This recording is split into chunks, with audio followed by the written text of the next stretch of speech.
రాత్రి వేళ కామాక్షి ఆయన పడుకున్న దగ్గరికి వచ్చి తట్టి లేపింది. ఆయన లేచారు. కేశపాశాన్ని తీసి ఇలా చూపించి ముట్టుకో ఉంది. ఆయన ఇలా ముట్టుకున్నారు. జిగురుగా ఉంది. ఏమ్మా జుట్టు జిగురుగా ఉందన్నారు. పాలు పోసి వెళ్ళిపోయావు అంది. అమ్మా నీ గుడి పునర్నిర్మాణం చేయాలని తాపత్రయపడ్డానమ్మా అన్నారు. ఏమయ్యా గుడి పునర్నిర్మాణం చేయడానికి నువ్వు సంపాదించాలా? నన్ను అడిగితే నేను ఇవ్వను. దానికోసం నా జుట్టు ఇలా వదిలి వెళ్ళిపోయావా? చూడు పాలకంపు ఎంత సువాసనలు రావలసిన జుట్టునది.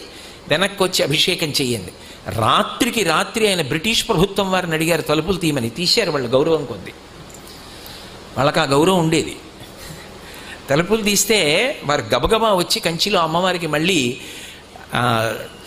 అభిషేకం పూర్తి చేశారు. ఆ తర్వాత ఎక్కడి నుంచి వచ్చిందో కాసుల వర్షం పడిపోయింది. ఆ దేవాలయం అంతా పునర్నిర్మాణం